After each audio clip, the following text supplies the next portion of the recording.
ஒரு தனி மனிதனுடைய சொந்த விவரங்கள் எல்லாம் அரசுக்கு போவது, அரசிலிருந்து கட்சிக்கு போவது, ஒவ்வொருவருக்காக விற்பது என்பதெல்லாம் ரொம்ப மோசமானது.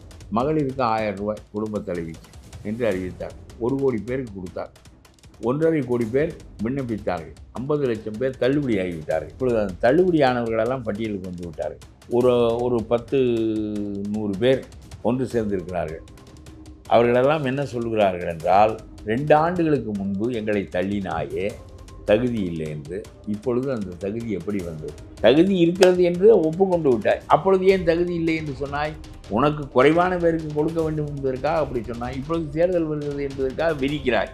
ஒரு சாதாரண தலை சுற்றலுக்கு அப்பல்லோவுக்கும் காவேரி மருத்துவமனைக்கும் போய் நீங்கள் எல்லா சோதனைகளையும் செய்து கொள்கிறீர்கள். ஒரு சாதாரணமான மனிதன் நம்முடைய பொது மருத்துவமனையில் இந்த நிலையை பெற முடிகிறதா, வசதியை பெற முடிகிறதா? பொது மருத்துவமனைக்கு தான் காமராஜர் போனார், ராஜாஜி போனார். நீங்கள் ஏன் பொது மருத்துவமனைக்கு போவதில்லை? அது தரமில்லை என்று நினைக்கிறீர்கள். இல்லை, மருத்துவமனையில் இருந்தாலும் மக்கள் சேவை அங்கே இருந்துக்கிட்டே பண்ண தானே செய்கிறாரு. லுங்கி கட்டிக்கிட்டு சேவை தான் இருக்குல்ல, போய் அங்கே வைத்தியம் பாரு. இதுக்கப்புறம் இந்த ஆட்சி வரும் நீங்கள் நினைக்கிறீங்க? வருவதற்கான வாய்ப்பு குறைவு தான். போக போக தேர்தலின் போது, தேர்தல் அறிவிக்கப்பட்ட பிறகு அந்த உணர்ச்சிகள் வெளிப்படும். நாடு சுதந்திரம் பெற்றதிலிருந்து எடப்பாடி ஆண்டு முடிகிற வரையிலும் உள்ள தமிழ்நாட்டினுடைய கடன் 5 லட்சம் கோடி. இவர் ஒருவருடைய காலத்தில் மட்டும் 4.5 லட்சம் கோடி. 75 ஆண்டு காலத்துக்கு 5 லட்சம் கோடி, 4.5 ஆண்டுகள் ஆண்டதற்கு 4.5 லட்சம் கோடி. இந்த ஆள் என்ன செய்திருக்கிறார்? சிந்திக்கு வரப்போகுது திமுக, அது மட்டும் உறுதி. கண்டிப்பாக திமுக. இதுக்கு மாறாக நினைக்கிறவர்கள் ஒன்று சேரும் நீங்கள் சொல்கிறீங்க. அது திமுக கூட்டணியில் இருக்கிறவங்களும் வரணும்னு நினைக்கிறீங்களா? இல்லை, கண்டிப்பாக. எதற்கு அவனுடைய அழுக்கை இவன் சுமக்க வேண்டும்? மார்க்சிஸ்ட்டு, திருமாவளவன், இது போன்ற பல பேர் மாறலாம், மாறக்கூடாது என்றெல்லாம் இல்லை. ராவண வதம் நிகழ வேண்டும் என்றால் ராமனோடு சுக்ரீவன், வீடனன், அனுமன் எல்லாம் கூட்டி சேர்ந்தது போல நாம் எடப்பாடியோடு கூட்டி சேர்ந்து அவரை வெல்வோம், அடுத்த தேர்தலில் எடப்பாடியை வெல்வோம் என்று அந்த முயற்சிக்கு வர வேண்டுமே தவிர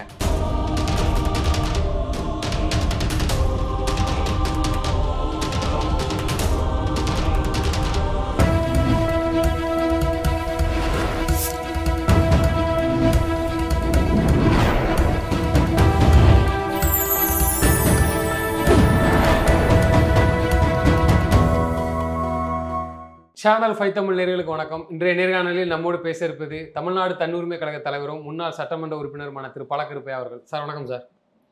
சார், ஸ்டாலின் அவர்களின் ஒன்றிணைவும் வா, ஓரணியில் வா, இன்னொரு பக்கம் எடப்பாடி பழனிசாமி அவர்கள் பிரச்சாரம், எப்படி பார்க்குறீங்க? அதாவது இந்த ஒன்றிணைவோம் வா என்பது அரசு அதிகாரிகளையெல்லாம் வீடுகளுக்கு போய் அவருடைய ஆதார் அட்டையை வாங்குவது, செல் நம்பரை வாங்குவது, இவையெல்லாம் பின்னால் கட்சிக்கு தேர்தல் சமயத்தில் பயன்படுத்தி கொள்வதற்காக அவர் அதை செய்கிறார். ஒரு தனி மனிதனுடைய சொந்த விவரங்கள் எல்லாம் அரசுக்கு போவது, அரசிலிருந்து கட்சிக்கு போவது, ஒவ்வொருவருக்காக விற்பது என்பதெல்லாம் ரொம்ப மோசமானது. ஆகவே கோர்ட்டில் வழக்குக்கு போயிருக்கிறார்கள் என்று சொன்னால் எந்த அளவுக்கு இந்த அரசாங்கம் இதுக்கு எதுக்கு ஐஏஎஸ் அதிகாரிகளை பயன்படுத்துகிறாய்? ஒவ்வொரு வீடாக செல்வதற்கு எவ்வளவு நாளைக்கு இது நடக்கும்? ஆக தேர்தல் வருகிறது என்பதற்காக நீ செய்கிறாய். நான் இந்த தேர்தலில் ஒரு விழிப்பு ஏற்பட்டிருப்பதை நான் சொல்லுகிறேன். மகளிருக்கு 1000 ரூபாய் குடும்ப தலைவிக்கு என்று அறிவித்தார். 1 லட்சம் பேருக்கு, 1 கோடி பேருக்கு கொடுத்தார். 1.5 கோடி பேர் விண்ணப்பித்தார்கள். 50 லட்சம் பேர் தள்ளுபடி ஆகிவிட்டார்கள். இப்பொழுது அந்த தள்ளுபடியானவர்களெல்லாம் பட்டியலுக்கு வந்து விட்டார்கள். சரியா? ஒரு 10-100 பேர் ஒன்று சேர்ந்திருக்கிறார்கள். அவர்களெல்லாம் என்ன சொல்கிறார்கள் என்றால், 2 ஆண்டுகளுக்கு முன்பு எங்களை தள்ளினாயே, தகுதி இல்லை என்று. இப்பொழுது அந்த தகுதி எப்படி வந்தது? தகுதி இருந்து தானே இப்பொழுது எங்களை சேர்த்து கொண்டிருக்கிறாய். அப்படியானால் அப்பொழுதே சேர்க்காததினால் எங்களுக்கு 2 ஆண்டுகளுக்கு 1000 ரூபாய் வருமான இழப்பு ஏற்பட்டு விட்டது.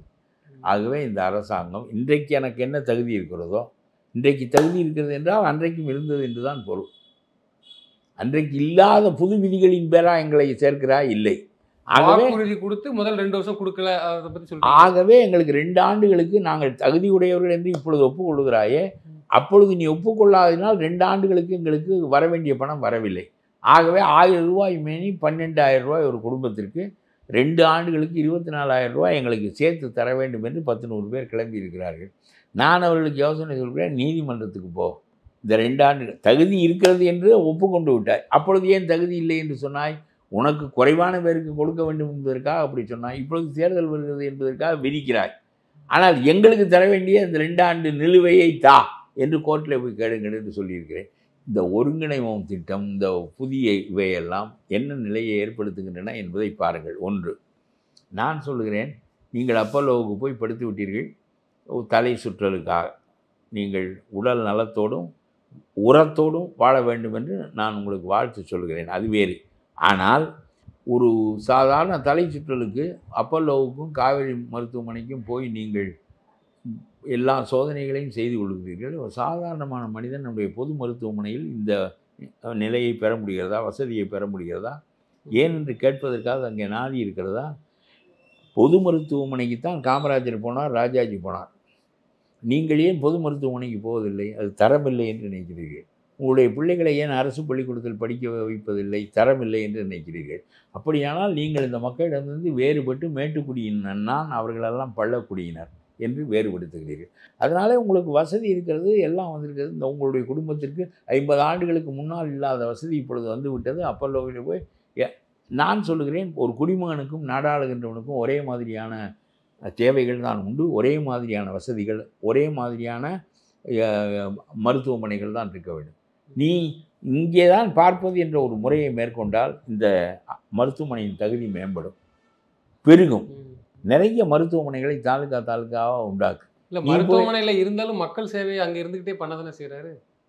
லுங்கி கட்டிக்கிட்டு சேவை தான் இருக்குல்ல, போய் அங்கே வைத்தியம் பாரு. இப்போ எதுக்காக ஐயா அங்கே போய் வைத்தியம் பாரு, தகுதி இருக்குல்ல, அங்கே போய் வைத்தியம் பாரு. அப்போ உனக்கு தெரியுது அங்கே பல கருவிகள் இல்லை, பல சோதனைகள் செய்ய முடியாது, பல மருந்துகள் இல்லை. நீ போனால் பரப்பான் இருக்கிற டாக்டர்லாம்.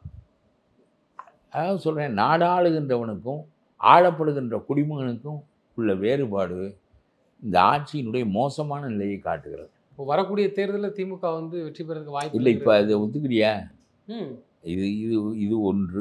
ரெண்டாவது ஒன்று சொல்லுகிறேன். ஒன்று, இந்த 1000 ரூபாய் புதிய தகுதி கண்டுபிடித்து தருகின்றவர்கள் 2 ஆண்டுகளுக்கு கேட்கிறார்கள், அது கொடு. மூன்றாவது, கோர்ட்டு 25 லட்சம் ரூபாய் அந்த திருப்புவனத்தில் போலீஸார் அடித்து கொன்ற ஒருவனுக்கு தீர்ப்பு சொல்லியிருக்கிறது. கோர்ட் இப்படியெல்லாம் அவர் ஜட்ஜி எழுதுகிற போது என்ன தொகை வருகிறதோ அதை எழுதுவது என்பது நல்ல போக்கில்லை. இது யார் கொடுப்பது? அரசாங்கம் கொடுக்க வேண்டும். அரசாங்கம் என்பது யார்? நீயும் நானும் கொடுக்க வேண்டும். 25 லட்சம் ரூபாய். ஏற்கனவே என்ன செய்கிறோம் நாம் என்றால் அந்த உணர்ச்சியை அழித்து விடுகிறோம். அவருடைய மகன் செத்திருக்கிறான். அந்த பெண்ணுக்கு நாம் எப்படி பயிற்றுவித்திருக்க வேண்டும் என்றால், நான் எப்பொழுதும் குடித்த குழு தான், எப்பொழுதும் சாப்பிட்ட கஞ்சி தான், நான் எப்பொழுதும் இருந்து ஒழுகுகிற வீடு தான், இதில் ஒன்றும் எனக்கு முக்கியமில்லை. என் மகன் உயிரை இழந்திருக்கிறான். ஆகவே அந்த ஒரு உயிருக்கு 5 உயிர் 8 உயிர் பலியாக வேண்டும். இதில் சம்மந்தப்பட்டவர்கள் பூராவும் 5 பேர், மேலதிகாரி கீழதிகாரி, அந்த பெண், எல்லாரும் தூக்கில் தொங்குகின்ற நாள் தான் நான் நல்ல கஞ்சி குடிக்கின்ற நாள் என்று அந்த பெண்ணை சொல்ல வைப்பதற்கு பதிலாக 3 சென்ட் இடம் கொடுத்து அது காட்டுக்குள் இருக்கிறது என்கிறார்.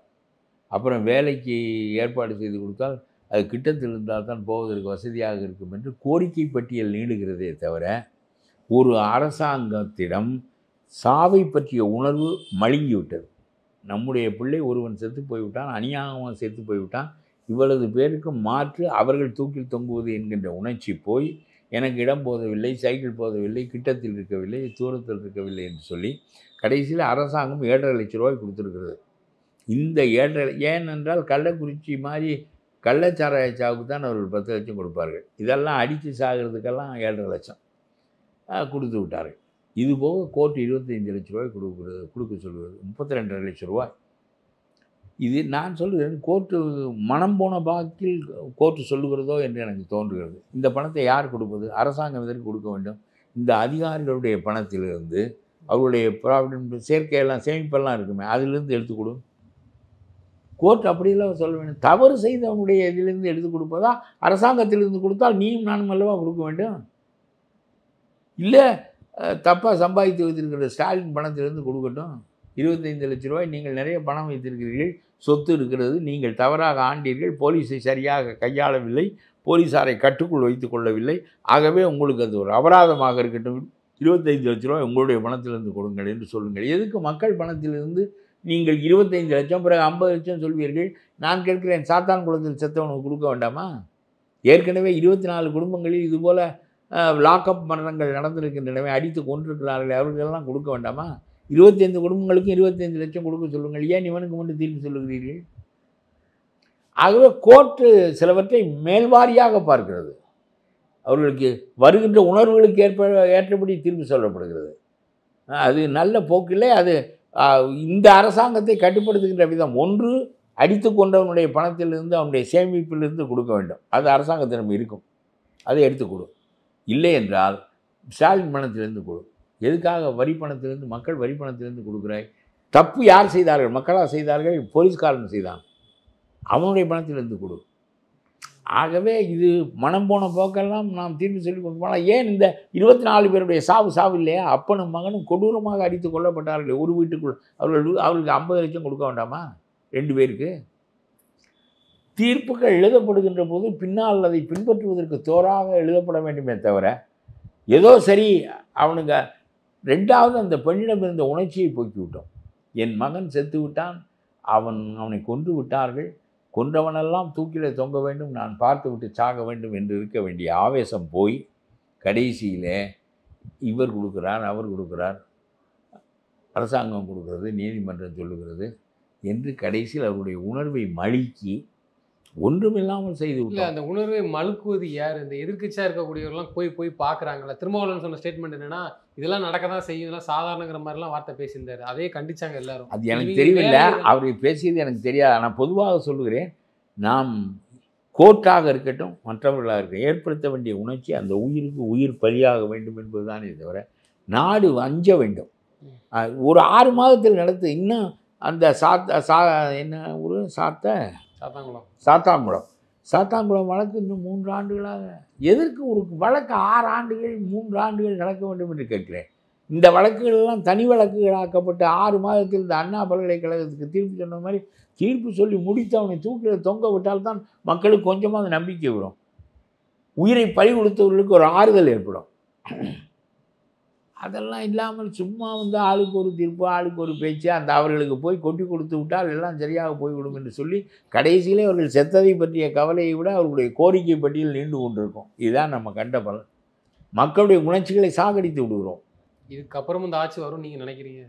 வருவதற்கான வாய்ப்பு குறைவு தான். போக போக தேர்தலின் போது, தேர்தல் அறிவிக்கப்பட்ட பிறகு அந்த உணர்ச்சிகள் வெளிப்படும், மக்களிடம் வெளிப்படும், தெளிவாக தெரியும். கூட்டணி நிச்சயமாக வெற்றி பெற வேண்டும். அது தேர்தல் வருகின்ற போது அந்த உணர்வுகள் வெளிப்படும். இப்பொழுது வெளிப்படாது. இப்பொழுது விஜய் வரையில் நாம் முதலமைச்சர் ஆகிவிடுவோம் என்று தான் நினைக்கிறார். அவர் உண்மையிலே முதலமைச்சர் ஆகிவிடுவாரா இல்லையா என்பது, அவர் அதிகாரத்தில் நான் பங்கு தருகிறேன், உங்களையெல்லாம் மந்திரியாக்குகிறேன் என்று சொன்ன பிறகு நாட்டில் இருக்கிறவனெல்லாம் மந்திரியாக வேண்டும் என்று தவிக்கின்ற போது, இந்தா இவர் தருகிறேன் என்று சொல்லுகிறார் என்று இந்த கப்பலில் ஒருத்தன் ஏறவில்லையே, இதுவே கரை சேருமா என்று தெரியவில்லை, நாமும் ஏறி முழுகுவதா என்று சொல்லி இருக்கிற எம்எல்ஏ பதவியே போதும் என்று உட்கார்ந்து கொள்கிறானே. ஆகவே விஜய்க்கு இந்த அரசியல் தெரிய வேண்டும். நாம் அழைத்தும் கட்சிகள் வரவில்லை என்றால் நாம் ஆட்சிக்கு வருவோம் என்பதிலே அவர்களுக்கு நம்பிக்கை இல்லை. இத்தகைய நிலையில் நாம் எப்படி அரசியல் நடத்த வேண்டும்? ராவண வதம் நிகழ வேண்டுமென்றால் ராமனோடு சுக்ரீவன், வீடனன், அனுமன் எல்லாம் கூட்டி சேர்ந்தது போல நாம் எடப்பாடியோடு கூட்டி சேர்ந்து அவரை வெல்வோம், அடுத்த தேர்தலில் எடப்பாடியை வெல்வோம் என்று அந்த முயற்சிக்கு வர வேண்டுமே தவிர, நாம் இதுபோல் சிதைந்து கிடப்பது என்பது ஒரு வகையில் ஸ்டாலின் கையை வலுப்படுத்துவதுதான்.